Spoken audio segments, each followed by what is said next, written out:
Hi guys, welcome to Aruna teach Kannada YouTube channel. So second year BA ವಿದ್ಯಾರ್ಥಿಗಳನ್ನು KSOU second year BA ಯಾರ್ಯಾರು ಓದ್ತಾ ಇದ್ದೀರಾ, so ಅವ್ರಿಗೆ ನಾನು ಆಗಲೇ ಶಿವರಾಮ ಕಾರಂತರು ಬರೆದಿರುವಂತಹ ಬಾಳೆ ಸ್ವೀಕಾರಕ್ಕಿಂತ ನಿರಾಕರಣೆಗಲ್ಲ. ಸೊ ಇದಾಗಲೇ ತುಂಬ ಒಂದು 4-5 ಪೇಜಸ್ ಇದೆ. ಆ್ಯಂಡ್ ಅವರು ಒಂದೊಂದು ಮೀನಿಂಗ್ಸ್, ಅದರ ಅರ್ಥವನ್ನು ನಮಗೆ ಇಲ್ಲಿ ತಿಳಿಸ್ಕೊಡ್ತಾ ಹೋಗಿದ್ದಾರೆ ಜೀವನದ ಪಾಠನ. ಸೊ ಅದಕ್ಕೆ ನಾನು ಲಾಸ್ಟ್ ವಿಡಿಯೋದಲ್ಲಿ ಆ್ಯಕ್ಚುಲಿ ನಾನು ಇದು ಎರಡು, ಒಂದು ಪಾರ್ಟ್ 1 ಪಾರ್ಟ್ 2 ಅಂತ, ಇವಾಗ ಪಾರ್ಟ್ 2 ವಿಡಿಯೋ. ಆ್ಯಕ್ಚುಲಿ ಇದು ಪಾರ್ಟ್ 1 ವಿಡಿಯೋದಲ್ಲಿ ನಾನು ವೈಜ್ಞಾನಿಕ ದೃಷ್ಟಿ ಅದರ ಅರ್ಥವನ್ನು ನಿಮಗೆ ತಿಳಿಸಿದ್ದೆ. ಸೊ ಇವತ್ತಿನ ವಿಡಿಯೋದಲ್ಲಿ ಇಂದಾಗಲೂ ನಾಳೆ, ಸೊ ಇದ್ರ ಬಗ್ಗೆ ನಾನು ಇನ್ನೊಂದು 2-3 ಪೇಜಸ್ ಇದೆ. ಸೊ ಅದ್ರ ಬಗ್ಗೆ ನಿಮಗೆ ತಿಳಿಸ್ತಾ ಹೋಗ್ತೀನಿ. ಸೊ ವಿಡಿಯೋ ಸ್ಕಿಪ್ ಮಾಡದೆ ಅರ್ಥ ಮಾಡ್ಕೊಳ್ಳಿ. ಸೊ ಯಾರಿಗೆ ಓದೋಕ್ಕೆ ಟೈಮ್ ಸಿಗಲ್ವೋ ಅವರು ಕೇಳಿ ಅರ್ಥ ಮಾಡ್ಕೊಳ್ಳಿ ಅಂತ ಹೇಳ್ತಾ, ಇಷ್ಟ ಆದರೆ ಲಾಸ್ಟ್ ಲೈಕ್ ಮಾಡಿಲ್ಲ ಅಂದರೆ ಡಿಸ್ಲೈಕ್ ಮಾಡಿ, ನಿಮ್ಮ ಅನಿಸಿಕೆಗಳನ್ನ ಏನಾದರೂ ತಪ್ಪಿದರೆ ಕಮೆಂಟ್ ಮಾಡಿ. ಹಾಗೆ ಫಸ್ಟ್ ಟೈಮ್ ನೀವು ಚಾನಲ್ನ ನೋಡ್ತಿದ್ರೆ ಸಬ್ಸ್ಕ್ರೈಬ್ ಮಾಡಿ, ಹಾಗೆ ಪಕ್ಕದಲ್ಲಿರೋ ಬೆಲ್ಲೈಕನ್ನ ಕ್ಲಿಕ್ ಮಾಡಿ ಅಂತ ಹೇಳ್ತಾ, ಸೊ ಸ್ಟಾರ್ಟ್ ದ ವಿಡಿಯೋ. ಇಂದಾಗಲೂ ನಾಳೆ. ಈ ಮನುಷ್ಯ ಜೀವಿ 80-100 ವರ್ಷಗಳ ಕಾಲ ಬದುಕಬಲ್ಲದಾರೇನೋ ಅಷ್ಟು ಕಾಲದಲ್ಲೇ ಮಾಡಬಹುದಾದ ಜೀವನ ಸಾಕಷ್ಟು ದೊಡ್ಡದಾಗಿದೆ. ಅದರಿಂದ ಹೊಂದಬಹುದಾದ ಅನುಭವ ವಿಸ್ತಾರವಾಗಿದೆ. ಅದರೊಳಗೆ ಧುಮುಕಿ ತಿಳಿಯುವುದನ್ನೆಲ್ಲ ತಿಳಿಯುವ ಇದನ್ನು ಮುಗಿಸಿದವನ ಪಾಲಿಗೆ ನಾಳೆಯೊಂದು ಇರುವಲ್ಲಿ ಆ ನಾಳೆ ಬಂದೇ ಬರುತ್ತೆ. ಸೊ ಮನುಷ್ಯ 100 ವರ್ಷ ಬದುಕ್ತಾನೆ ಅಂದರೆ ಆ 100 ವರ್ಷದಲ್ಲಿ ಯಾವಾಗ ಬೇಕಾದರೂ ಸಾಯ್ಬೋದು, ಯಾವೊಂದು ಪರಿಸ್ಥಿತಿಯಲ್ಲೂ ಕೂಡ ಸಾಯ್ಬೋದು. ಆದರೆ ನಾಳೆ ನಾಳೆ ನಾಳೆ ಸೊ ನಾಳೆ ಬರ್ತಾನೆ ಇರುತ್ತೆ. ಇವತ್ತು ಏನು ರೂಟೀನ್ ಇರುತ್ತೆ, ನಾವು ಇವತ್ತಿನ ಜೀವನ ಏನು ಅಭ್ಯಾಸಗಳಿರುತ್ತೆ ಮಾಡ್ತಾನೆ ಇರಬೇಕು. ಸೊ ನಾವು ಬದುಕಿದ್ರೆ ಮುಂದೇನೋ ಅದು ಕಂಟಿನ್ಯೂ ಆಗುತ್ತೆ, ಬದುಕಿಲ್ಲ ಅಂದರೆ ಅವತ್ತೇ ಫುಲ್ ಸ್ಟಾಪ್ ಆಗುತ್ತೆ. ಸೊ ಹಾಗೆ ಜೀವನ ಒಂದು ದೊಡ್ಡದು, ಅದರಲ್ಲಿ ಕಷ್ಟ ಸುಖಗಳು ಎಲ್ಲ ಬರುತ್ತೆ. ಅದನ್ನೆಲ್ಲ ಜಯಿಸಿ ನಾವು ಬಾಳಬೇಕು. ಇವತ್ತು ಬಾಳಬೇಕು, ನಾಳೆನೂ ಬಾಳಬೇಕು ಅಂತ ಹೇಳ್ತಿದ್ದಾರೆ. ಸತ್ಯ, ಜೀವನ ದಾರುಣವಾದುದು, ಅದು ಕಣ್ಣೀರಿನ ಸಂತೆ ಅಲ್ವಾ. ಅದನ್ನು ನೆಚ್ಚಿದವನಿಗೆ ದುಃಖವಲ್ಲದೆ ಸುಖವಿಲ್ಲ ಎಂಬ ತೀರ್ಮಾನ ನನಗಂತೂ ಒಪ್ಪಿಗೆಯಲ್ಲ. ಯಾಕಂದರೆ ಮನುಷ್ಯನ ಜೀವನದಲ್ಲಿ ಸುಖ ದುಃಖಗಳು ಎರಡೇ ಇರುತ್ತೆ. ಕೆಲವ್ರ ಜೀವನದಲ್ಲಿ ಸುಖನೇ ತುಂಬಿರುತ್ತೆ, ಕೆಲವ್ರ ಜೀವನದಲ್ಲಿ ಕಷ್ಟನೇ ತುಂಬಿರುತ್ತೆ, ಕೆಲವ್ರ ಜೀವನ ಅಳು ದುಃಖ ಎಲ್ಲ ಇರುತ್ತೆ. ಕೆಲವರಿಗೆ ಸಮಪಾಲಿರುತ್ತೆ, ಕೆಲವ್ರಿಗೆ ಸ್ವಲ್ಪ ಕಷ್ಟ, ಇವತ್ತು ಖುಷಿ ಇದ್ರೆ ನಾಳೆ ದುಃಖ, ಅಥವಾ ಅಮಾಸೆ ಹುಣ್ಮೆಗೆ ಇರ್ಬೋದು ದುಃಖ ಅನ್ನೋದು. ಸೊ ಹಾಗೆ ಒಬ್ಬೊಬ್ಬರ ಜೀವನ ಒಂದೊಂಥರ. ಆದರೆ ಎಲ್ಲರ ಜೀವನದಲ್ಲೂ ಅದು ಒಂದಿನದೇ ಆಗಿರಲಿ 2 ದಿನ ಆಗಿರಲಿ ಖುಷಿ ದುಃಖ ಅನ್ನೋದು ಇದ್ದೇ ಇರುತ್ತೆ. ಈ ಜೀವಕೋಟಿಯ ಇರಪು ಅಷ್ಟು ಕೊಳೆ ಕಿಲುಬುಗಳಿಂದ ತುಂಬಿರುವುದಾದರೆ ಅದು ಇಷ್ಟು ದಿನ ಉಳಿಯಲಾರದು. ತನ್ನ ಸಾವನ್ನು ಎಂದೋ ತಂದುಕೊಳ್ಳುತ್ತಿತ್ತು. ಜೀವನ ಇನ್ನೂ ತಡೆದು ಹಿಡಿದಿದೆ, ಸಾಗುತ್ತಿದೆ ಎನ್ನುವುದರಿಂದ ಅದರಲ್ಲಿ ಹಾನಿಕಾರಕ ಶಕ್ತಿಗಳು ಇರಬಹುದಾದರೂ ತಡೆಯಬಲ್ಲ, ತಾಳಬಲ್ಲ, ಉಳಿದು ಪ್ರವೇಶಿಸಬಲ್ಲ ಶಕ್ತಿಗಳು ಸಾಕಷ್ಟು ಬಲವಾಗಿ ಎಂದು ಊಹಿಸಬಹುದು. ನಾವು ಕಾಣುತ್ತಿರುವ ಜೀವನ ಚೇತನಗಳಲ್ಲಿ ಅಂತಹ ತಾಳಿಕೆಯುಳ್ಳ ಶಕ್ತಿಗಳು ಇವೆ ಎಂದು ಮಿಥ್ಯಕ್ಕಿಂತ ಸತ್ಯ ಅಧಿಕವಾಗಿದೆ ಎಂದು ನನಗೆ ಅನಿಸುತ್ತದೆ. ಸೊ ಜೀವನ ಅಂತಂದಮೇಲೆ ತಾಳ್ಮೆ ಇರಬೇಕು, ಪ್ರತಿಯೊಂದಲ್ಲಿ ಯೋಚನೆ ಮಾಡಬೇಕು. ಸೊ ತಾಳ್ಮೆಯಾಗಿರಬೇಕು. ಏನೋ ಒಂದು ಪರಿಸ್ಥಿತಿ ಒಂದು ಕೆಟ್ಟದಾಗ್ತಿದೆ ಅಂದರೆ ಅದನ್ನು ತಡಿಬೇಕು. ಅದರಿಂದ ಪಾಠವನ್ನು ಕಲಿತೀವಿ, ಅದರಿಂದ ಒಳ್ಳೆಯದು ಕಲಿತೀವಿ, ಕೆಟ್ಟದ್ದು ಕಲಿಬಹುದು. ಸೊ ಜೀವನ ಒಂದೊಂದು ದೊಡ್ಡ ಸಾಗರ ಇದ್ದಂಗೆ, ಅದರಲ್ಲಿ ನೋವು, ನಲಿವು, ಕಷ್ಟ, ಸುಖ, ಮೋಸ, ಸತ್ಯ ಎಲ್ಲ ಕೂಡ ಇರುತ್ತೆ. ಅದನ್ನು ನಾವು ಯಾವುದನ್ನು ಆರಿಸಿ ನಾವು ಬದುಕ್ತವೋ ಅದೇ ಒಳ್ಳೆ ಮಾರ್ಗ, ಅಂದರೆ ಒಳ್ಳೆ ದಾರಿಯಲ್ಲಿ ನಡೆಯೋದೇ ಒಳ್ಳೆ ಮಾರ್ಗ. ಹಾಗೆ ಸತ್ಯದಿಂದನೂ ಕೂಡಿರಬೇಕು ಅಂತ ಹೇಳ್ತಿದ್ದಾರೆ. ಸಿಹಿ ಕಹಿಗಳ ಪಾಕ. ಬದುಕು ಪೂರ್ಣ ಸಿಹಿಯೂ ಅಲ್ಲ, ಪೂರ್ಣ ಕಹಿಯೂ ಅಲ್ಲ ಅಲ್ವಾ. ಅವುಗಳನ್ನ ವಿವಿಧ ಪ್ರಮಾಣದ ಪಾಕ. ಕಹಿಯನ್ನು ಸಹಿಸುವ ಶಕ್ತಿ ಗಳಿಸಿದಂತೆ ಜೀವನ ಮತ್ತಷ್ಟು ಬಲಗೊಳ್ಳುತ್ತೆ. ಅಂದರೆ ನಾವು ಜೀವನದಲ್ಲಿ ಕಷ್ಟ ನೋಡ್ತಾ ಅದನ್ನು ಎದುರಿಸಿ ನಾವು ಹೋಗ್ತಾ ಇರೋಷ್ಟು ನಾವು ಸ್ಟ್ರಾಂಗ್ ಆಗ್ತೀವಿ. ಸೊ ವೀಕ್ ಆಗಲ್ಲ. ಸೊ ಅದನ್ನು ಹೇಳ್ತಿದ್ದಾರೆ. ಕಹಿಯ ಅನುಭವದಿಂದ ಸಿಹಿಗೆ ಮತ್ತಷ್ಟು ಕಳೆಯಿದೆ. ಹಾಗೆ ಮನುಷ್ಯ ಸಮಾಜವೊಂದನ್ನೇ ಎಣಿಸಿ ಹೋದರೆ ಕಹಿಯ ಪ್ರಮಾಣ ಎಲ್ಲಿ ತುಂಬಿರುವಂತೆ ಕಾಣುವುದನೋ ನಿಜ. ಅಲ್ಲಿ ಅತಿಯಾಗಿ ಸಿಹಿಯನ್ನುಂಡು ಮತಿಯ ತೋಲವನ್ನು ಕೆಡಿಸಿಕೊಂಡರೂ ಉಂಟು. ಕಹಿಯ ದಿನದ ಉಸಿರಾಗತಿ ಬಂದು ಬಾಳ್ವೆಗೆ ಏನು ಅರ್ಥವಿಲ್ಲ ಎಂದವರು ಉಂಟು. ಈ ಥರ ಜೀವಿಗಳ ಸಂಸಾರದಲ್ಲಿ ಕಾಣದಷ್ಟು ಕಹಿ ಸಿಹಿಗಳ ವಿತರಣೆಯು ತಾರತಮ್ಯ ಮನುಷ್ಯ ಸಮಾಜದಲ್ಲಿದೆ. ಈ ಸಮಾಜವು ಎಷ್ಟೆಷ್ಟು ನಾಗರಿಕ ಎನಿಸಿಕೊಂಡಿದೆಯೋ ಅಷ್ಟು ಅಧಿಕ ಪ್ರಮಾಣದಲ್ಲಿ ಅವ್ಯವಸ್ಥೆ ಕಾಣುತ್ತದೆ. ಹೀಗೆ ನಮ್ಮ ಬದುಕು ಕೆಡಲು ಇಂದಿನಿಂದ ಬಂದಿರುವ ನಮ್ಮ ಸಂಪ್ರದಾಯಗಳು ಎಷ್ಟು ಕಾರಣವೆಂದು ನಾವು ಯೋಚಿಸುವ. ಯಾವ ಭಾವನೆಗಳಿಂದಾಗಿ ಹೀಗೆ ವಿತರಣೆ ಕೆಟ್ಟಿದೆ? ಅನಿವಾರ್ಯ ದುಃಖಗಳು ಮನುಷ್ಯನ ಪಾಲಿಗೆ ಬಹುವಾಗಿ ಬಂದು ಕಾಡುತ್ತಿವೆ ಎಂಬುದನ್ನು ನಾವು ಪರಿಶೀಲಿಸಿ ಎದುರಿಸಬೇಕು. ಈ ಕೊರತೆಗೆ ಕಾರಣ ಜೀವನ ಪ್ರವಾಹದೊಂದಿಗೆ ಸೇರಿಕೊಂಡಿರುವ ತನ್ನನ್ನು ಬೇರೆಯೇ ಸ್ವಾತಂತ್ರ್ಯ ಆತ್ಮವೆಂದು ತಿಳಿದುದರಿಂದ ಎಂದು ನನ್ನ ಊಹೆ. ಈ ವಿಚಾರದಲ್ಲಿ ಇನ್ನೊಮ್ಮೆ ಪರಿಶೀಲಿಸುವ. ಅಲ್ಲಿಗೆಳೆಯುವಿಕೆ ಜೀವನ ಕ್ಷಣಿಕ, ಮಾಯೆ, ಮಿಥ್ಯ ಎನ್ನುವ ಪ್ರಶ್ನೆಗೂ ಬದುಕನ್ನು ಎದುರಿಸುವ ಸಲುವಾಗಿ ಉಂಟಾದುವಲ್ಲ. ಅದರಲ್ಲಿನ ಘೋರಗಳಿಗೆ ಅಂಜಿ ಪ್ರಶ್ನೆಯನ್ನೇ ಅಲ್ಲಗೆಳೆಯುವ ವಿಧಾನಗಳಾಗಿವೆ. ಬದುಕಿನ ಘೋರವು ಬೇಡ, ಸೊಗಸು ಬೇಡ ಎನ್ನುವುದರಿಂದ ಬದುಕು ತಪ್ಪುವುದೇ ನಾವೇನು ಮಾಡದಂತಾಯಿತು. ಜೀವನವು ಕ್ಷಣಿಕ, ಚಿರವಲ್ಲ ಎಂಬುದರಿಂದ ಪ್ರಪಂಚ ಮಾಯೆ ಎನ್ನಬಹುದು. ನಮ್ಮ ಜೀವನದಲ್ಲಿ ಎದುರಾಗುವ ಎಲ್ಲ ವಸ್ತುಗಳು ನಾವು ಸಹ ಚಿರವಲ್ಲವಾದರೆ ಅದೊಂದೇ ಕಾರಣದಿಂದ ಬದುಕು ನಿರಾರ್ಥಕ, ಬೆಲೆಯಿಲ್ಲದ್ದು, ಅನುಭವಕ್ಕೆ ನಿರಾಕರಣೀಯ ಎಂದು ತೀರ್ಮಾನಿಸುವುದು ತಪ್ಪು. ಅದರಿಂದಾಗಿ ಅದು ಮಾಯೆಯೋ ಮಿಥ್ಯವೋ ಆಗಬೇಕಾಗಿಲ್ಲ. ಈಗ ನೋಡಿದ ಒಂದು ರೂಪು ಇನ್ನೊಂದು ಗಳಿಗೆಗೆ ಮಾಯವಾಗಬಹುದು ಅಲ್ವಾ? ಈಗ ಕೇಳಿದ ಒಂದು ಧ್ವನಿ ಕೇಳಿಸದ ಮರುಕ್ಷಣವೇ ಮಾಯವಾಗಬಹುದು. ಇದರಿಂದ ಅವುಗಳ ಯಾವ ಅನುಭವಗಳನ್ನು ಜೀವನಿಗೆ ಉಂಟು ಮಾಡಲಾರವೇ, ಸೊಗಸನ್ನು ಕಲ್ಪಿಸಲಾರವೇ? ಬದುಕೆಂಬುದು ಅನೇಕ ಚಿರವಲ್ಲದ ಘಟನೆಗಳಿಂದ ಕೂಡಿಕೊಂಡಿದೆ ಅಲ್ವಾ? ಈ ವಿಶ್ವವು ಎಂತಹ ಅನೇಕ ಅಚಿರ ವಸ್ತುಗಳ ಮಾಲೆಯಾಗಿದೆ. ಆದರೆ ಒಂದೊಂದು ಅಚಿರ ವಸ್ತುವು ಆಯಾ ಕಾಲಕ್ಕೆ ತಕ್ಕದಾದ ಮಾನದಿಂದ ಒಟ್ಟು ಸತ್ಯವನ್ನು ಸಾರಬಲ್ಲದು. ಆದ್ದರಿಂದ ಒಟ್ಟು ಸತ್ಯವೊಂದು ಸ್ಥಾಪಿತವಾಗಬಹುದು. ಚಿತಾಸತ್ಯ ಭ್ರಮೆ ಎಲ್ಲ ಕಾಲಕ್ಕೂ ಅನ್ವಯಿಸುವ, ಎಲ್ಲವನ್ನು ತಿಳಿಸುವ ಸತ್ಯವೆಂಬುದು ಕೇವಲ ಒಂದು ಭ್ರಮೆಯೇ. ಮಿತಕಾಲ ಬದುಕುವ ಜೀವಿಗಳ ಹತೋಟಿಗೂ ಅನುಭವಕ್ಕೂ ಇದು ಸಿಲುಕಿದ ಒಂದು ವಸ್ತು. ವಿಶ್ವದ ಗತಿ ನಿಂತ ಮೇಲೆ ಅದರ ನಿಲುಕಿಗೆ ಅಂಥದ್ದು ಸಿಗಬಹುದೇನೋ? ನಿಮಗಲ್ಲ. ಅಚಿರವಾದ ಅನೇಕ ಬಾಳ್ವೆಗಳು ಇಂದಿನ ತನಕ ಹೇಗೆ ವಿಕಾಸಗೊಂಡವು ಎಂಬುದನ್ನು ಪರಿಶೀಲಿಸಬಾರ್ದೆ? ಪ್ರಾಚೀನ ಯುಗದ ಮೀನು ಹಾವಾಗಿ ಅಕ್ಕಿಯಾಗಿ ಇಂದಿನ ರೂಪಕ್ಕೆ ಕಾರಣವಾಯಿತು. ಇನ್ನೊಂದು ಜೀವ ಅದರಂತೆ ಕಾಲಕಾಲಗಳ ವಿಕಾಸದಿಂದ ಇಂದಿನ ಮನುಷ್ಯ ಸಂತಾನಕ್ಕೆ ನೆಪವಾಯಿತು. ಇದು ಚಿರವಲ್ಲ. ನಾಳೆ ತಿರುಗಿ ಇನ್ಯಾವುದೋ ವಿಕಾಸಿತ ಜೀವನಕ್ಕೆ ಇವು ಸಾಗುತ್ತಿವೆ. ಒಂದೊಂದು ಜೀವನ 10-100 ದಿನಗಳ ಬಾಳ್ವೆಯು ಒಂದು ಚಿರವೆಂಬಷ್ಟೇ ದೀರ್ಘವಾದ ಮನುಷ್ಯ ಕುಟುಂಬದ ಬಾಳ್ವೆಗೆ ಕಾರಣವಾಗಿದೆ. ಕ್ಷಣಿಕವಾದರೂ ಸತ್ಯ. ಅನೇಕ ಪಶು ಸ್ವಭಾವಶೀಲ ಪ್ರತಿಕ್ರಿಯೆ ರಿಫ್ಲೆಕ್ಸ್ಗಳು ಯುಗಗಳ ವಿಕಾಸದಿಂದ ಇಂದಿನ ಮನುಷ್ಯನ ಯೋಚನಾ ಶಕ್ತಿಗೂ ಸ್ವಭಾವಕ್ಕೂ ಸಂಸ್ಕೃತಿಗೂ ನಂಬಿಕೆ ಮತ ಪಾರಮಾರ್ಥಗಳಿಗೂ ಸಹ ಕಾರಣವಾಗಿರಲು ಇವುಗಳ ಹಿನ್ನೆಲೆಯಾಗಿದ್ದ ಒಂದೊಂದು ಜೀವಿಯ ಮನ ಕ್ರಿಯೆಗಳೆಲ್ಲವೂ ವ್ಯರ್ಥವೆನ್ನುವುದು ಇತರ ಮಾತು. ಅಚಿರವಾದದ್ದು ಅಸಾಧ್ಯ ಎಂಬ ಮಾತು ಶಬ್ದ ಚಮತ್ಕಾರ. ಏಕೆಂದರೆ ಎಂದಿನ ತನಕ ಸತ್ಯವೆಂಬುದು ಚಿರತ್ವದ ದೃಷ್ಟಿಯಿಂದ ನಮಗೆ ತಿಳಿದಿಲ್ವೋ, ಅಚಿರ ವಸ್ತುಗಳ ಒಡನಾಟವೇ ನಮಗೆ ಗತಿಯಾಗಿದೆಯೋ ಅಲ್ಲಿಯ ತನಕ ಅದು ಬರಿಯ ಶಬ್ದ, ನಮ್ಮಲ್ಲಿ ಯಾವುದೊಂದು ಕಲ್ಪನೆಯನ್ನು ಕೆರಳಿಸಲಾರದ ಒಂದು ಮಾತು. ಚೈತನ್ಯ ಅಚಿರತೆ. ಇನ್ನೊಮ್ಮೆ ಯೋಚಿಸುವ, ಯಾವುದನ್ನು ನಾವು ಮೆಚ್ಚಬೇಕು? ಚಿರವಾದ ಸ್ಥಿರವಾದ ಒಡವೆ ಎನ್ನೆ ಯಾವುದೋ ಆಗಿದೆ, ನಮಗೆ ತಿಳಿಯದ ಯಾವುದೋ ಒಂದು ಆಗದೆ ಎಂಬುದು ಊಹೆ. ಇರಲಿ, ನಮಗೆ ತಿಳಿದ ಮಟ್ಟಿಗೆ ನಾವು ಅಳೆಯಲು ಸಕ್ತರು. ಹಾಗೆ ಅಳೆದರ ಆಲುಗಾಡದ ಬದಲಾಗದ ವಸ್ತುಗಳು ಬೆಳವಣಿಗೆಯ ಸೂಚನೆ ಎನಿಸುವು, ಚೈತನ್ಯದ ಗುರುತೆನಿಸುವವು.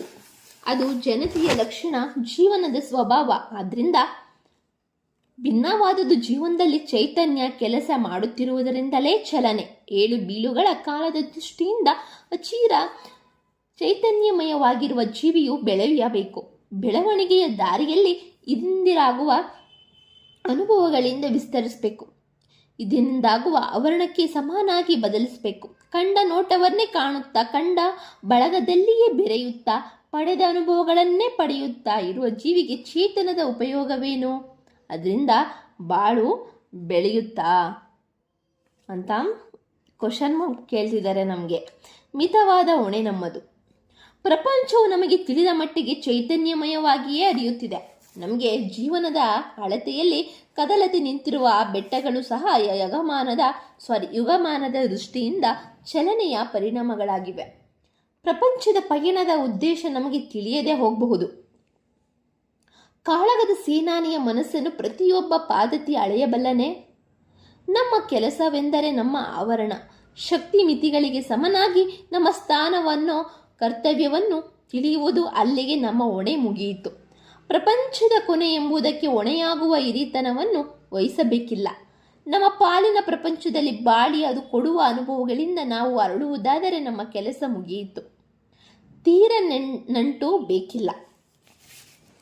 ಇದೆಲ್ಲವನ್ನು ಬಿಟ್ಟು ಬಾಳುವ ಬರಿಯ ಮಾಯವೆಂದರೆ ಎತ್ತವರ ಪಾಲಿಗೆ ನಾವೊಂದು ಹೊರೆಯೆಂದೇ ಅರ್ಥ.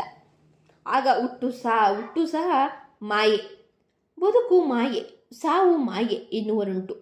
ಹಾಗಿದ್ದರೆ ಯಾರು ಏನು ಚಿಂತಿಸಬೇಕಿಲ್ಲ. ಮಾಯಾ ರಾಜ್ಯದ ನಾವುಗಳು ಮಾಯೆ ಮೀರಿದ ತತ್ವ ಚಿಂತನೆ ಮಾಡಲಾರದು. ಮನುಷ್ಯ ಜೀವನ ತನ್ನ ಬಾಳಿನಲ್ಲಿ ವಿಹರಿಸುವಾಗ ಇವೆಲ್ಲವೂ ಶಾಶ್ವತವೆಂದು ತಿಳಿದಿಲ್ಲ. ಅವನ ದುಃಖಕ್ಕೆ ಗುರಿಯಾಗುತ್ತಾನೆ. ಅವನ ಸುತ್ತಲಿನ ಜನಕ್ಕೆ ಅವನ ದುಃಖ ಕಾರಣನಾಗಬಹುದೆಂದು ಹಾಗೆಂದಿರಬೇಕು. ಒಂದು ಪುಟ್ಟ ಉದಾಹರಣೆ. ಮನುಷ್ಯ ಬದುಕುವ ಮಿತಿ 100 ವರ್ಷ ಎಂದು ತಿಳಿಯುವ, ಆದರೆ ಅವನ ಸಂಪತ್ತು ಕೂಡಿ ಹಾಕುವ ಬಗೆಯನ್ನು ಕಂಡುದಾದರೆ ತನ್ನ ಗಳಿಮೆಯ ಮುಂದಿನ 100 ಶತಮಾನದ ಜನರಿಗೂ ಸಿಗಬೇಕೆಂದು ಬಯಸುವಂತೆ ಕಾಣುತ್ತದೆ. ಇದರಿಂದ ಅವನ ಸಂತಾನ ನ್ಯಾಯವಾಗಿ ದುಡಿಯಬೇಕಾದಷ್ಟು ಶ್ರಮಿಸುವುದಿಲ್ಲ. ನಮ್ಮ ಅತಿ ಗಳಿಕೆಯಿಂದ ನಮ್ಮ ಆಚೀಚಿನ ಅನೇಕರ ಸುಖಗಳು ಇಲ್ಲದಂತಾಗುತ್ತವೆ. ಅಲ್ಲದೆ ಬಾಳ್ವೆಗೆ ಬಲವಾಗಿ ಅಂಟಿದಾತನು ಅದರ ಮಿತಿಯನ್ನು ಮನಗಾಣದಾತನು ಸಾವಿನ ಭೀತಿಗೆ ಗುರಿಯಾಗಬೇಕಾಗುತ್ತದೆ. ಈ ದೃಷ್ಟಿಯಿಂದ ಬಾಳ್ವೆಯು ಮಾಯೆ, ಅಚಿರ ಎಂದು ತಿಳಿಬಹುದು. ನಾವು ಪ್ರಪಂಚವೇ ಮಾಯೆಯಾಗಿ ಬದುಕೆಲ್ಲ ಭ್ರಮೆಯಾದರೆ ಮಾಯವಾದವನ್ನು ಸ್ಥಾಪಿಸಲು ಹೋದ ಶಂಕರರ ಯತ್ನ ಯಾರ ಸಲುವಾಗಿ? ಪಾಂಡಿತ್ಯವ ಮಾಯೆ, ಮಡದಿಯೂ ಮಾಯೆ ಎಂಬಂತೆಯೇ ಶಿಷ್ಯರು ಮಾಯೆ, ಮಠ ಗುಡಿಗಳು ಮಾಯೆಯಲ್ಲವೇ? ನಮಗೆ ಬೇಕಾದದನ್ನು ಬಿಟ್ಟು ಉಳಿದವು ಮಾಯೆ ಎಂದರ್ಥಲ್ಲವೇ? ಬದುಕು ಇಂಥ ಮಾಯವಾದವನ್ನು ಕೇಳಿ ಲಾಭ ಹೊಂದುವುದಾದರಷ್ಟರ ಮಟ್ಟಿಗೆ ಸತ್ಯವಾಗಿದ್ದರೆ ಆಗ ಪ್ರಪಂಚದ ಜೀವನವು ಅನುಭವಗಳಿಂದ ಲಾಭವನ್ನು ಪಡೆಯುವುದಾದಷ್ಟು ಸತ್ಯ ಎನ್ನಲು ಅಡ್ಡಿಯಿಲ್ಲ. ಅತಿ ಲೌಕಿಕರಿಗೆ ಶಂಕರಾಚಾರ್ಯರು ಕೇವಲ ಸ್ವಾರ್ಥಮಯ ಬದುಕಿಗೋ ಅತ್ಯಾಸಕ್ತ ಬದುಕಿಗೋ ಬಲಿಯಾದ ಜನಗಳನ್ನು ಎಚ್ಚರಿಸಲು ಬದುಕಿನ ಅನೇಕ ಕಠಿಣ ಸತ್ಯಗಳನ್ನು ತಿಳಿಸಿದರು. ಯಾವ ಮನೋಧರ್ಮದಲ್ಲಿ ಹೇಳಿದರು, ಯಾವ ಮನೋಧರ್ಮದ ಜನರಿಗೆ ಹೇಳಿದರು ಎಂಬುದು ಅವರ ಮಾತಿಗೆ ತತ್ವಗ್ರಹಣಕ್ಕೆ ಅವಶ್ಯವಾಗುತ್ತದೆ. ಜಲಕಣ ಪ್ರವಾಹ. ಜೀವನದಲ್ಲಿ ವ್ಯವಹರಿಸುತ್ತಿರುವ ವ್ಯಕ್ತಿಗಳು ಚಿರ ಆಚಾರ ವಸ್ತುಗಳೆಂಬ ಹೇಗೆ ತೀರ್ಮಾನಿಸಬೇಕು? ತಾನು ಜೀವನ ಪ್ರವಾಹದ ಒಂದು ಅಂಶ. ನಮಗೂ ಒಟ್ಟು ಜೀವನಕ್ಕೂ ಸಂಬಂಧವಿದೆ. ತಾನು ಮಿತ ಕಾಲ ಬಾಳುವವನು. ಒಟ್ಟು ಜೀವನವೆಂಬುದು ಅನಂತವಾದ ಪ್ರವಾಹ. ಇವುಗಳ ಪರಸ್ಪರ ಹೋಲಿಕೆಗಳು ಚಿರ ಅಚಿರವೆಂಬ ಮಾತಿಗೆ ಅರ್ಥಪುಷ್ಟಿ ಕೊಡಬಹುದು. ಇಲ್ಲಿನ ಅಚಿರವು ಸಾಪೇಕ್ಷವಾದುದು. ನಮ್ಮ ಮಾನದಿಂದ ಅದು ಅಚಿರ. ದೀರ್ಘವಾಗಿ ಬಹುಕಾಲದಿಂದ ಹರಿಯುವ ನದಿಯೊಂದರಲ್ಲಿ ನಾವು ಈ ಗಳಿಗೆಯಲ್ಲಿ ಯಾವುದಾದರೊಂದು ಜಲಭಾಗವನ್ನು ಗುರುತಿಸಲಾರವೇ? ಆ ಕ್ಷಣಕ್ಕೆ ಗುರುತಿಸಬಲ್ಲೆವು. ಮರುಕ್ಷಣ ಅದರ ಸ್ಥಾನದಲ್ಲಿರುವುದು ಬೇರೆಯೇ ನೀರು. ಮೊದಲ ನೀರು ಅಲ್ಲಿಂದ ಮಾಯವಾಯಿತು. ಆದರೆ ಅದು ನಾಶವಾಯಿತೇ? ನಿರಾಕರ್ತವಾಯಿತೇ? ಈ ಪ್ರವಾಹದ ಒಂದೊಂದು ಜಲಭಾಗವನ್ನು ಒಂಟಿಯಾಗಿ ನೋಡುವಾಗ ಅಚಿರವಾಗಿ ಕಾಣುವುದಿಲ್ವೇ? ಜಲಕಣಗಳ ಚಟುವಟಿಕೆಗಳು ಕ್ಷಣಿಕವೆನಿಸಿಕೊಂಡರೂ ನದಿಯ ಪ್ರವಾಹ ಮಾತ್ರ ಚಿರಂತನವಾಗಿ ಕಾಣುವುದಿಲ್ವೇ? ಪ್ರವಾಹಕ್ಕೆ ಬಲೆ ಇರುವುದಾದರೆ ಅದರೊಳಗಣ ಪ್ರತಿ ಜಲಕಣಕ್ಕೂ ಅದರ ಓಡಾಟಕ್ಕೂ ಬೆಲೆ ಇರಬೇಡ್ವೇ? ಮನುಷ್ಯ ಪ್ರಪಂಚದಲ್ಲಿ ಮಾಡುವ ಅನೇಕ ವಿಮರ್ಶನೆಗಳು ತನ್ನನ್ನು ಬೇರೆಯಾಗಿ ಇರಿಸಿಕೊಂಡು ಮಾಡುವುದರಿಂದಾಗುತ್ತದೆ. ಆಗ ಮಾನವನು ತನಗೆ ಅನುಕೂಲ ಪ್ರತಿಕೂಲ ಎಂದು ಈ ಪ್ರಪಂಚವನ್ನು, ಅದರೊಳಗಣ ಬದುಕನ್ನು ವಿಂಗಡಿಸುತ್ತಾನೆ. ಇದರ ಮೇಲಿಂದ ತೀರ್ಮಾನಿಸುತ್ತಾನೆ. ಈ ಬಗೆಯ ದೃಷ್ಟಿಯಿಂದ ಅವನ ಬದುಕನ್ನು ತಿಳಿಯಲಾರನು. ಆದ್ದರಿಂದ ಅವನ ಬದುಕಿಗೆ ಬೆಳಕು ದೊರೆಯಲಾರದು. ಈ ಬಗೆಯ ಅಳತೆ ಐಹಿಕವಾದವನ್ನು ಹೊಂದಿದ್ದರೂ ಸರಿಯೇ, ಪಾರಮಾರ್ಥಿಕವನ್ನು ಹೊಂದಿದ್ದರೂ ಸರಿಯೇ ಎರಡು ತಪ್ಪು ಹಾದಿಗಳು ತನ್ನ ಆತ್ಮವನ್ನು ಜೀವನ ಪ್ರವಾಹದಿಂದ ಬೇರ್ಪಡಿಸಿ ಅದರ ಸುಖ ದುಃಖ ಬಿಡುಗಡೆಗಳನ್ನು ಬೇರ್ಪಡಿಸಿ ನೋಡುವ ನೋಟವು ಪರಮಾರ್ಥವಲ್ಲ. ಅದು ನಮ್ಮ ಕಡು ಸ್ವಾರ್ಥಕ್ಕೆ ನಾವು ಕೊಡಬಹುದಾದ ಒಂದು ಭವ್ಯ ಹೆಸರಷ್ಟೇ. ತಾನಾಗಿಯೇ ತನಗಾಗಿಯೇ ಅಲ್ಲ. ಪ್ರಪಂಚವೆಲ್ಲ ತನಗಾಗಿ ಹುಟ್ಟಿದೆ. ತನಗೆ ಅದು ಅರ್ಥವಾಗುತ್ತಿರಬೇಕು. ಆಗಿಲ್ಲದೆ ಹೋದ್ರೆ ಅದು ಬೆಲೆ ಇಲ್ಲದ ವಸ್ತು ಎಂಬ ನೋಟವು ಸಂಕುಚಿತ ನೋಟವಾಗಿದೆ. ತನ್ನ ಆಸೆಗೆ ಹಿಡಿತಕ್ಕೆ ಬಾರದಿರುವುದರಿಂದ ಬದುಕು ಮಾಯೆ ಎನಿಸಬೇಕಾಗಿಲ್ಲ. ತನಗೆ ಸಾವು ಅಪ್ರಿಯ ಎಂಬುದರಿಂದ ಜೀವನ ನಿಸ್ಸಾರವಲ್ಲ. ಭೀತಿಯ ಈ ತೀರ್ಮಾನಗಳು, ಈ ರೀತಿಯ ಯಾವುದೇ ನಿರ್ಣಯಗಳು ಬದುಕಿನ ಅರ್ಥವನ್ನು ನಮಗೆ ಒದಗಿಸಲಾರವು. ಪ್ರಪಂಚ ತನಗಾಗಿ ಇದೆ ಎನ್ನುವ ಸ್ವಾರ್ಥಕ್ಕೂ ಅದು ತನ್ನ ವೈರಿ ಎಂದು ತಿಳಿಯುವ ಪರಮಾರ್ಥಕ್ಕೂ ಮೂಲತಃ ವ್ಯತ್ಯಾಸವಿಲ್ಲ.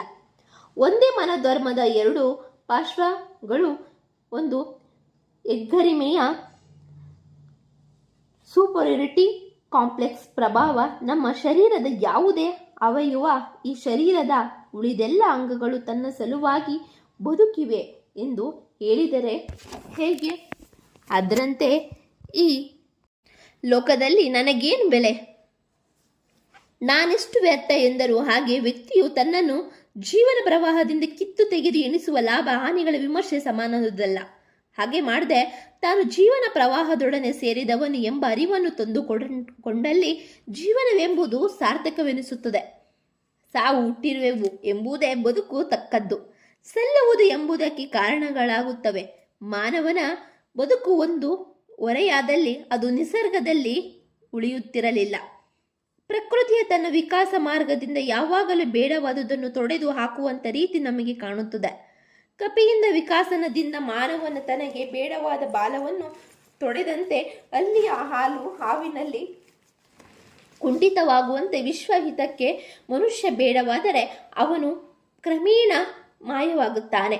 ಹಾಗಾಗಿ ಮನವಿ ಜನ್ಮ ವ್ಯರ್ಥವೆಂಬುದು ನಾವು ಅಳಬೇಕಾಗಿಲ್ಲ. ಜಗದೊಡನೆ ಬೆರೆಯಬೇಕು.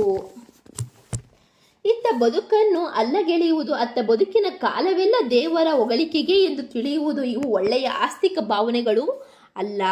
ಹಲವು ಧರ್ಮಗಳಲ್ಲಿ ಈ ಬಗೆಯ ಪಲ್ಲವಿಯನ್ನು ಕೇಳ್ತಿದ್ದೇವೆ. ಸೃಷ್ಟಿಕರ್ತನೊಬ್ಬನಿರುವನೆಂದೇ ತಿಳಿಯುವ ಅವನಿರುವುದಾದರೆ ಉಳಿದ ಜೀವಿಗಳ ಜೊತೆಯಲ್ಲಿ ಹುಟ್ಟಿದ ಸಾವು ಕೇವಲ ಅವನನ್ನೇ ಪ್ರೀತಿಸಬೇಕೆಂದು ಬಯಸ್ತಾನ. ಉಳಿದೆಲ್ಲ ಜಗತ್ತು ಏಸಿಕೆಯೆಂದೇ ಜಿಗುಪ್ಸೆ ಪಟ್ಟರೆ ಯಾರ ಕೃತಿಗಾಗಿ ಜಿಪ್ಸೆಗೊಂಡಂತಾಯಿತು? 18 ಮಕ್ಕಳನ್ನು ಪಡೆದ ತಾಯಿಯೋ ತಂದೆಯೋ ತನ್ನ ಒಂದು ಕೂಸು ಉಳಿದ ಮಕ್ಕಳೊಡನೆ ಸೇರಿ ಆಟವಾಡುವುದನ್ನು ಕಂಡು ಕುಪಿತರಾದರೆ ದೇವರು ಅಸೂಯೆ ಪಾರನೆ, ಸ್ವಾರ್ಥಿಯೇ, ಹೊಗಳ್ತೆ ಬಾಕನೆ? ಮಗು ತನ್ನ ಅಣ್ಣ ತಮ್ಮಂದಿರೊಡನೆ ಬೆರೆಯದೆ ಒಡನಾಡಿಗಳ ಜೊತೆ ಸೇರದೆ ಹೊಸ್ತಿಲ ಮೇಲೆ ಕುಳಿತು ಅಮ್ಮ ಅಮ್ಮ ಎಂದು ಒತ್ತುದಾದರೆ ತಾಯಿಗೆ ಹಿತವೆನಿಸಿತೆ? ಈ ಮಗುವಿಗೆ ಏನೋ ಕಾಯಿಲೆ ಎಂದು ತಿಳಿಯಬೇಕು. ಅತಿಯಾಗಿ ತಾಯಿಯನ್ನೇ ಅಂಬಲಿಸುವ ಮಗುವನ್ನು ಕಂಡು ಸಾಮಾನ್ಯ ತಾಯಂದಿರು ಇದಕ್ಕೇನು ಸಂಕಟ, ತನ್ನಯ ಅಣ್ಣ ತಮ್ಮಂದಿರೊಡನೆ ಆಟವಾಡಬಾರ್ದೇ ಎನ್ನಬಹುದು. ತನ್ನ ಮಕ್ಕಳೆಲ್ಲರೂ ಗಳಿಗೆಗಳು ತನ್ನತ್ತ ಮೊರೆ ಮಾಡಿ ಕೂಗುತ್ತಿರಲಿ ಎಂಬ ದೇವರು ಸಹ ಆರೋಗ್ಯವಂತ ದೇವನೆನಿಸಲಾರ.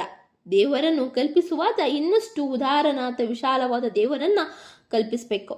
ಹುಟ್ಟಿದ ಕಲ್ಪಿಸುವ ಕೂಸು ತನ್ನ ಒಡನಾಡಿಗಳೊಡನೆ ಬೆರೆತು ನಡೆಯುವುದರಿಂದ ತಾಯಿ ತಂದೆಗಳು ಸಂತೋಷ ಪಡುವಂತೆ ಹುಟ್ಟಿದ ವ್ಯಕ್ತಿ ಬಾಳಿನಲ್ಲಿ ಬೆರೆತು ಜೀವನದ ಆಟವನ್ನು ರಸವತ್ತಾಗಿ ಆಡುವುದಕ್ಕಿಂತ ಹೆಚ್ಚಿನ ಬಯಕೆ ದೇವರಿಗಿರಲಾರದು.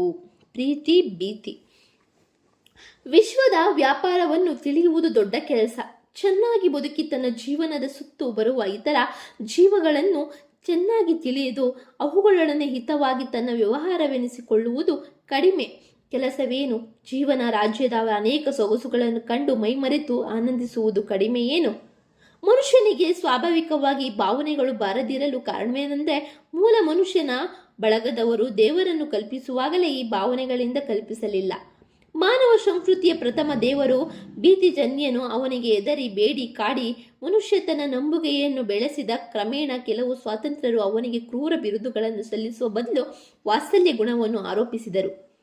ದೇವರು ದಯಾಮನಾದನು, ಕರುಣಾಮಯನಾದನು. ಅವನನ್ನು ಕುರಿತು ನಾವು ಮಾಡುತ್ತಿರುವ ಸೂತ್ರಗಳೆಲ್ಲ ಈ ಮನೋಧರ್ಮದ ಛಾಯೆಗಳು. ಭೀತಿ ಮನುಷ್ಕನು ದೇವರ ರೌದ್ರವನ್ನು ಚಿತ್ರಿಸಿ ಅವನಿಗೆ ಮಣಿದನು. ತಿರುಗಿ ತನಗಾಗಿ ಅದನ್ನು ಕೊಡು, ಇದನ್ನು ಕೊಡು ಎಂದು ಬೇಡಿದನು. ಇದೇ ಮನೋಭಾವನೆ ಮುಂದುವರೆದು ಪ್ರೀತಿ ಮನಸ್ಕನ ಭಕ್ತಿ ಬೆಳೆಯಿತು. ಅವನ ಹೊಗಳುವ ವಿದ್ಯೆಯಲ್ಲಿ ಕಲಿತನು. ಈ ಸುತ್ತುಸುವಿಕೆಯ ಬೆಂಗಡೆಯಲ್ಲಿ ಭೀತಿ ಇನ್ನೂ ಹೋಗಿಲ್ಲ. ಇಂಥ ಪ್ರೀತಿಯು ಸಮನಾದ ದಾರಿ ಎಂದು ಹೇಳಬರುವುದಿಲ್ಲ. ನಿಸರ್ಗದಲ್ಲಿ ನೋಡುವಾಗ ಪ್ರೀತಿಗಳು ಒಂದು ಜೀವನದ ಎಮ್ಮೆಗಳಾಗಿ ಕಾಣವೇನು? ಹಸುವನ್ನು ಕೊಂದು ತನ್ನ ಮರಿಗಳನ್ನು ಪೋಷಿಸುವ ತಾಯಿ ಹುಲಿಯ ಪ್ರೀತಿ ಕಡಿಮೆಯೇ ಹೆಚ್ಚೆ? ಬದುಕಿನ ಬೆಲೆಯನ್ನು ವಿಮರ್ಶಿಸುವ ಬುದ್ಧಿಯು ಪ್ರತಿ ಭೀತಿಗಳೆರಡರ ಯೋಗ್ಯ ತೂಕವನ್ನು ಮಾಡಲು ಕಲಿಯಬೇಕಾದೀತು. ಆಗ ಜೀವನದ ಸುಖ ದುಃಖಗಳನ್ನಿರಿಸುವ ಶಕ್ತಿ ನಮಗೆ ದೊರಕಿತು. ಸೊ ನೋಡಿದ್ರಲ್ಲ ಗೈಸ್, ಬಾಳ್ವೆ ಸ್ವೀಕಾರಕ್ಕಿದೆ, ನಿರಾಕರಣೆಗಲ್ಲ. ಸೊ ಬಾಳ್ವೆ ಇರೋದು ಸ್ವೀಕಾರಕ್ಕೆ, ಆದರೆ ನಿರಾಕರಣೆಗಲ್ಲ ಅನ್ನೋ ಒಂದು ಗದ್ಯದಲ್ಲಿ ನಮಗೆ ಎಷ್ಟೆಲ್ಲ ಶಿವರಾಮ ಕಾರಂತರು ಒಂದು ಜೀವನದ ಬಗ್ಗೆ ನಮಗೆ ತಿಳಿಸ್ಕೊಟ್ಟಿದ್ದಾರೆ, ಎಷ್ಟು ಒಂದು ಅರ್ಥಗಳನ್ನು ನಮಗೆ ತಿಳಿಸ್ಕೊಟ್ಟಿದ್ದಾರೆ. ಈ ಒಂದು ಲೆಸನ್ನಲ್ಲಿ ನಾವು ಅರ್ಥ ಮಾಡ್ಕೋಬಹುದು. ಶಿವರಾಮ ಕಾರಂತರು ಬಾಳ್ವೆ ಸ್ವೀಕಾರಕ್ಕಿದೆ, ನಿರಾಕರಣೆಗಲ್ಲ ಎಂಬುದು ನಮಗೆ ಇಟ್ಟಿರುವಂತಹ ಒಂದು ಗದ್ಯ, ಒಂದು ಪ್ರಮುಖ ಲೇಖನವಾಗಿದೆ. ಲೇಖನಕಾರರು ಬದುಕು ಜಗತ್ತಿನ ಅನುಭವಗಳನ್ನು ಹೇಗೆ ತೆರೆದಿದೆ, ಅವುಗಳನ್ನು ಸ್ವೀಕರಿಸಿ ನಮ್ಮ ವಿಸ್ತಾರವಾದ ಬಾಳ್ವೆಯನ್ನು ನಾವು ಹೇಗೆ ಪಡೆದುಕೊಬಹುದು ಹಾಗೆ ಮತ್ತೆ ನಮ್ಮ ಚಿಂತಿಸಿದ್ದಾರೆ. ಬದುಕಿಗೆ ಬರುವ ಅನುಭವಗಳು ನಾನಾ ತೆರನಾಗಿರುತ್ತದೆ. ರೂಪದಲ್ಲಿ ಗೀತ, ಗಾನ, ಆರ್ಭಟ, ಅಬ್ಬರಗಳಿಂದ ಅನುಭವಗಳು ಬರುತ್ತವೆ. ನೋಡುವುದರಿಂದ, ಕೇಳುವುದರಿಂದ, ಆಸ್ವಾದಿಸುವುದರಿಂದ, ಸ್ಪರ್ಶದಿಂದ ಬರುವ ಅನುಭವಗಳಿಗೆ ನಾವು ಸದಾ ಸ್ವಾಗತ ನೀಡುವುದರ ಮೂಲಕ ಲೋಕದ ಸವಿಯನ್ನು ಹೆಚ್ಚಿಸಿಕೊಳ್ಬೇಕು. ನಮ್ಮ ಅನುಭವಗಳನ್ನು ಶ್ರೀಮಂತಗೊಳಿಸಬೇಕು.